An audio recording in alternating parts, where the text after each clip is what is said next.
One देवी और उनके पुत्रों ने हमें उस दुष्ट मकरासुर के आतंक से मुक्त किया है। हमें उनकी विजय ने दूसरा जीवन दान दिया है। हमें भी थोड़ी सहायता करने का अवसर प्रदान कीजिए महाराज। धर्म का मार्ग तो सबके लिए खुला है। सेनापति जी, हमारी सेना की एक टुकड़ी को कहिए जो इस क्षेत्र में चारों ओर फैल जाए। मुझे किसी भी मूल्य में दोनों बालक वन देवी चाहिए, और हमारी सेना की एक टुकड़ी जल के भीतर भी जाएगी, जिसका नेतृत्व हम स्वयं करेंगे।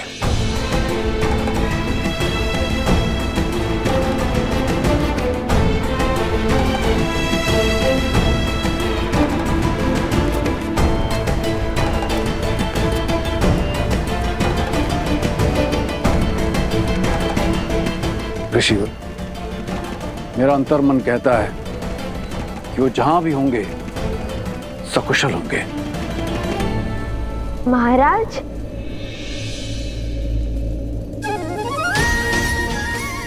महाराज, हम भी कुशल हैं और हमारी माता भी।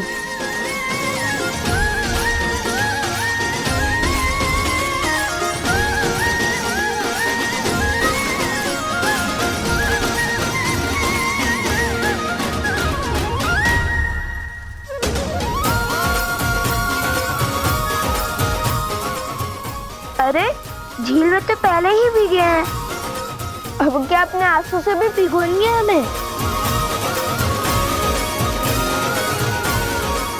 जानता था असंभव को संभव करके ही लौटोगे, विजयी होकर लौटोगे। जब उस राक्षस का महल ध्वंस हुआ तब भी तुम्हारे बल पर हमें संदेह नहीं हुआ, किंतु वन देवी कहाँ है? सुरक्षित है। देवी फल्गु की प्रार्थना कर रही है। धन्यवाद जो करना है उन्हें। किंतु मैंने तो भूल से तुम्हें महादिव्य मंत्र दिया ही नहीं। मकरासुर का वध कैसे किया तुमने? दिव्य मंत्र नहीं मिला तो क्या हुआ? हमारे पास तो सदैव ही श्री राम की भक्ति की शक्ति रहती है। मैंने श्री राम का नाम लिया और वो बाण साधा और उसने मकरासुर का वध। श्री राम के नाम में अत्यंत शक्ति है।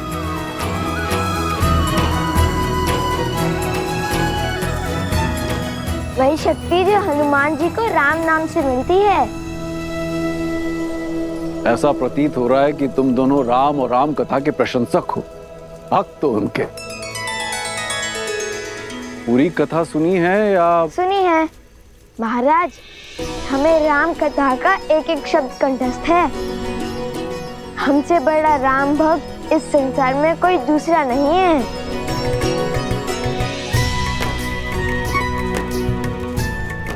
लगता है आपने हमारी पूंछ पर ध्यान नहीं दिया।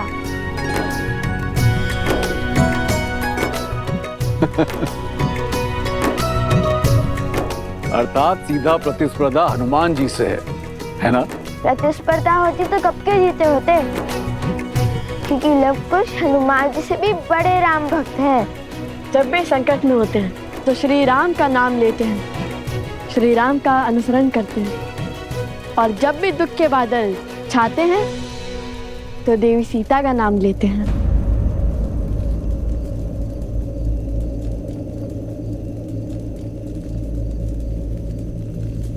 सीता?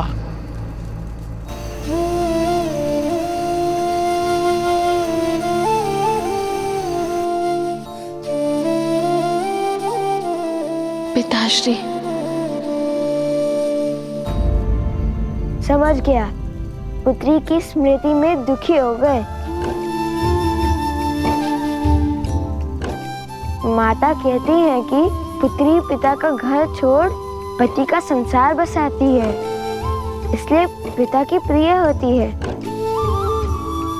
किंतु आपकी पुत्री तो पूरी अयोध्या की प्रिय बन गई, श्री राम की अर्धांगिनी बन गई। भला आपको कैसा दुख, कैसी चिंता?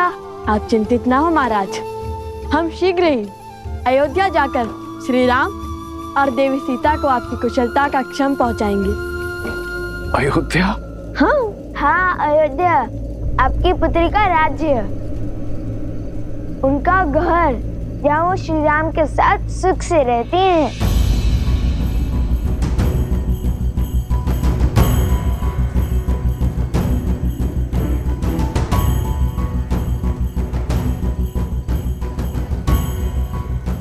राम कथा का अंतिम अध्याय है। क्या पढ़ाया है तुम्हारे गुरुजी ने? परीक्षा ले रहे हैं हमारी। अंत में राजा राम और महारानी सीता का पट्टाभिषेक होता है और वो सुख से अयोध्या का कार्यभार संभालते हैं। कैसी अभागी हूँ मैं। इतने वर्षों बाद पिताश्री को देख तो सकती हूँ, किंतु उनके समक्ष नहीं जा सकती, उनके चरण स्पर्श नहीं कर सकती, सुख दुख के बोल नहीं बोल सकती, उन्हें उनके नातियों का परिचय नहीं दे सकती।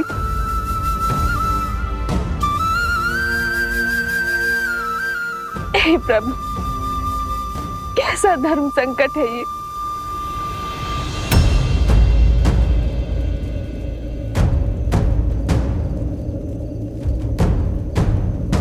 क्या करें आप ऋषि कुमार?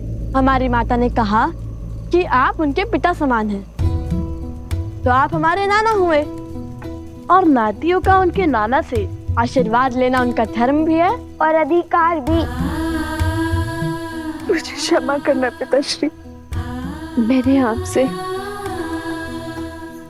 अपने नातियों के साथ खेलने का सुख, उनके बालपन में अपनी संतान का बालपन जीने का सुख, उन्हें कथाएं सुनाने का सुख, उनके मुख से नाना शब्द सुनने का सुख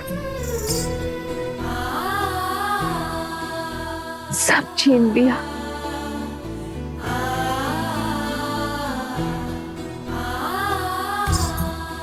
कितने अभागे हैं मेरे लवकुश,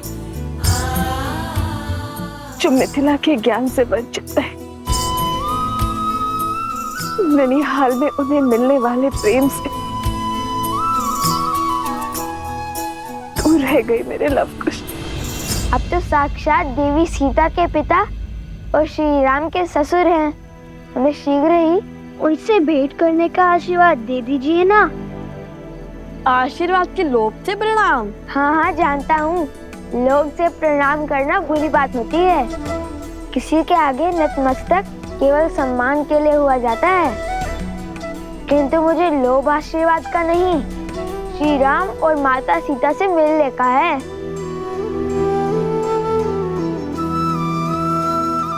ईश्वर सदैव तुम्हारे हृदय को भोलेपन से भरा रखे।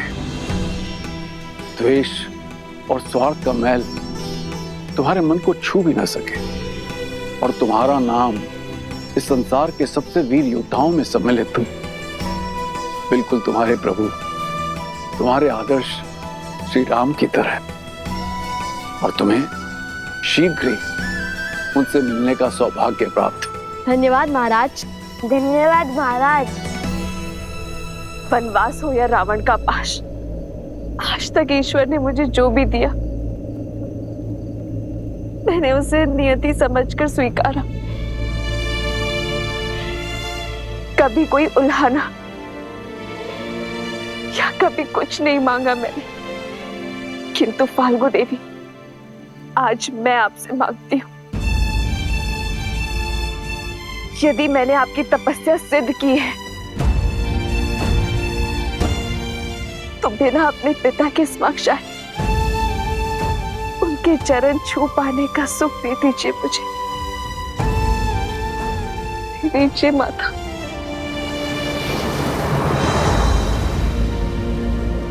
तुम दोनों से मिलकर लगता है कि तुम दोनों मेरे अपने हो, मेरा अपना अंग। जाने की इच्छा तो नहीं हो रही, किंतु जाना होगा, समय हो चला है। क्या तुम मेरे जाने से पूर्व मुझे अपनी माता से मिलवा सकते हो? मैं उनके दर्शन करना चाहता हूँ। अवश्य, क्यों नहीं। मुझे भी वन देवी के दर्शन करने हैं पुत्र। हाँ हाँ, हमें भी वन देवी के दर्शन करने हैं। आइए, माता इस ओर है। लव, कुश, तुम दोनों जाके वन देवी को ले आओ, तब तक हम कूच की तैयारी करते हैं। कुश, तुम इनके साथ जाओ, मैं माता को लेकर आता हूँ। ठीक है भैया। आइए। अद्भुत युद्ध किया है तुमने कुश। अवश्य तुम्हारे धनुष में कुछ विशेष है। लो, खुद ही देख लो।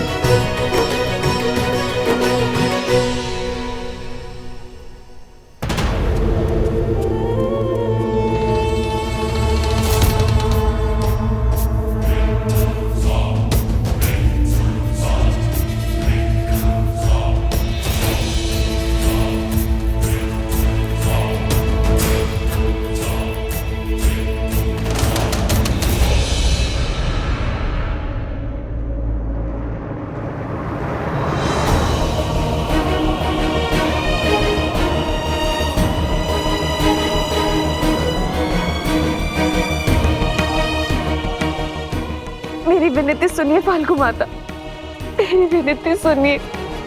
सोमकरण, सोमकरण।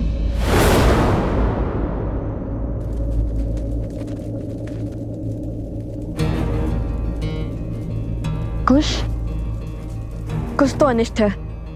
यह अवश्य ही कुछ की कोई शरारत होगी। आप सब यहीं रुकिए, मैं आता हूँ। सैनिकों, लव के साथ जाओ।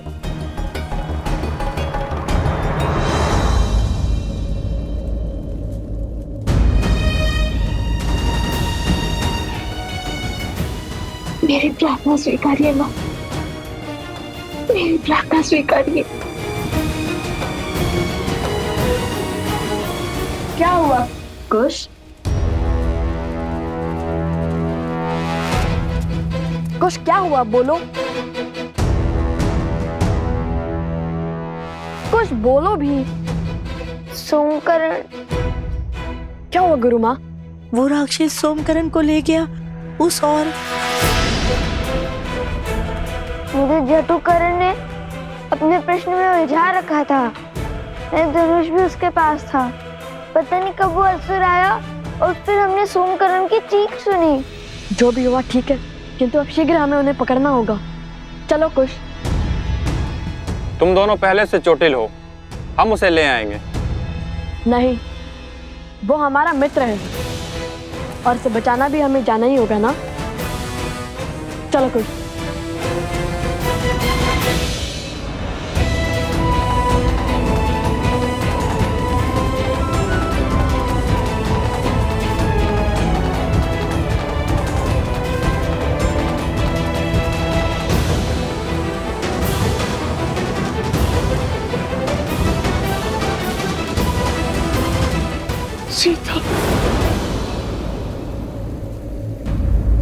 ऐसी घोर काली रात्रि में बिना प्रकाश के हम वन देवी के दर्शन कैसे कर पाएंगे?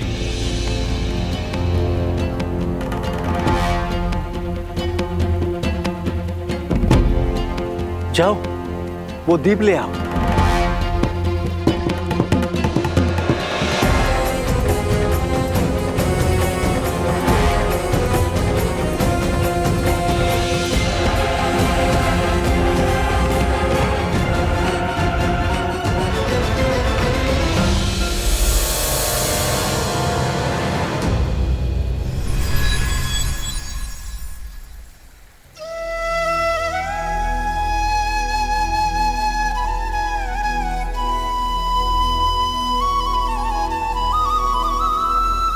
वन देवी, आपके दर्शन पाकर हम धन्य हुए।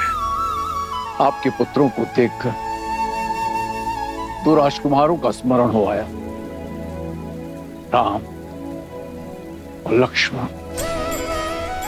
वर्षों पहले मिथिला पधारे थे। उनकी माता में भी एक परिचित मुख को देखने की आशा थी, किंतु आप तो उनसे भी अधिक अलौकिक हैं।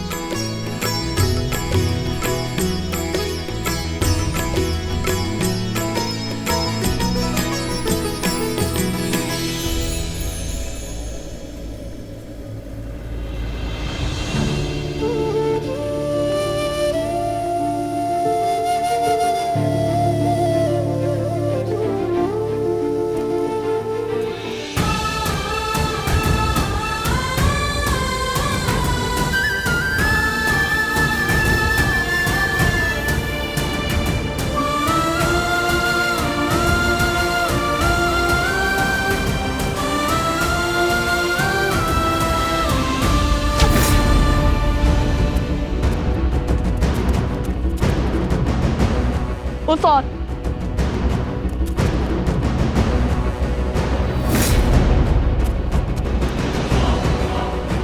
सोमकरण, वो रहा, शीघ्रता करो।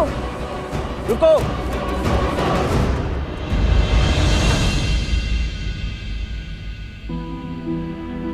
आप सब यहाँ? और माता? माता कहाँ है? मैंने वन देवी के दर्शन पाने का सौभाग्य पा लिया है। वो अभी भी मौन धारण किए देवी फाल्गु की आराधना में लीन है। मेरी इच्छा पूर्ण करने के लिए, मुझे ये सुख देने के लिए धन्यवाद माता। ये मेरा नहीं, आपके सुकर्मों का, आपकी शुद्ध भक्ति का प्रताप है देवी सीता। मैं आपके तप से प्रसन्न हुई, परंतु अब मुझे आपके पुत्रों से कुछ चाहिए। मेरे पुत्रों से? क्या माता? ऋषिवर, आपने हमें क्यों रोका? सोमकरण के प्राण संकट में हैं। समय नहीं है हमारे पास। कुछ नहीं होगा तुम्हारे मित्र को, क्योंकि उस असुर को सोमकर्ण के नहीं तुम्हारे प्राण चाहिए। अपने राजा मकरासुर की मृत्यु का प्रतिशोध चाहिए। तो क्या अपने प्राण बचाने के लिए अपने मित्र के प्राण दांव पर लगाएंगे हम? कदापि नहीं। उचित कहा भैया। वैसे भी जिस राजा को मार गिराया, उसके सेवक को तो यूं धराशायी कर देंगे हम। इसमें कोई संदेह नहीं है कि वो असुर तुम्हारे वीरता के समक्ष टिक पाए। इतने घमासान युद्ध के बाद भी तुम्हारा साहस देख अत्यंत प्रसन्नता हो रही है। ये मेरा सौभाग्य होता यदि मुझे तुम्हारे साथ युद्ध करने का अवसर मिलता। किंतु हमारे तो आपसे कोई पैर ही नहीं है, फिर आप क्या हमारे साथ युद्ध करना चाहते हैं? कुश, वे हमारे साथ असुरों से युद्ध करना चाहते हैं, हमारे विरुद्ध नहीं। ओह, परंतु आपकी आयु? जानता हूं, वृद्ध हो चुका हूं, इसीलिए तुम्हें संकोच, किंतु मैंने इस आयु तक जो अर्जित किया है उसकी सहायता अवश्य लेना।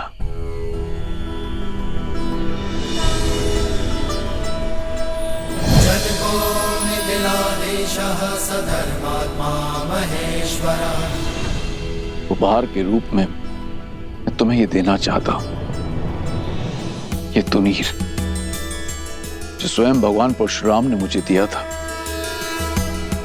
ये अक्षुत है, अर्थात इसके बाण कभी समाप्त नहीं होते और इनमें दिव्य शक्ति भी है। ये लो पुत्र। नहीं, किंतु ये आपको मिला आशीर्वाद है और ये आपने अर्जित किया है, इसे मैं नहीं ले सकता। परंतु सोमकर्ण को लौटा लाने में तुम्हारी सहायता करना मेरा धर्म है। क्या तुम मुझे मेरे धर्म से वंचित करोगे ऋषि कुमार?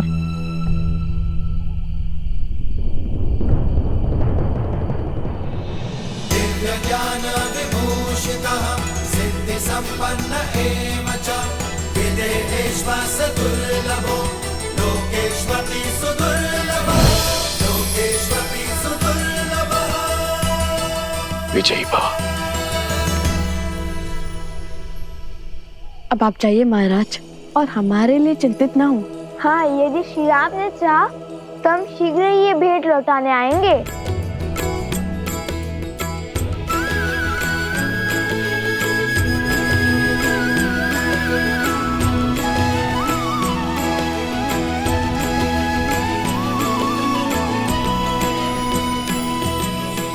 चलो कुश, माता का आशीर्वाद लेकर हम सोमकर्ण को खोजने चलते हैं। अभी तुम्हारे कार्य शेष हैं।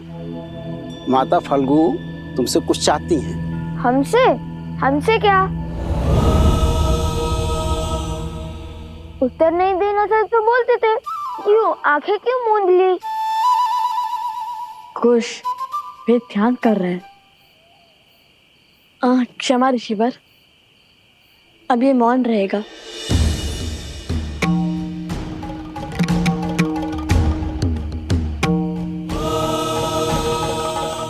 आदेश दे देवी, क्या करना है मेरे पुत्रों को।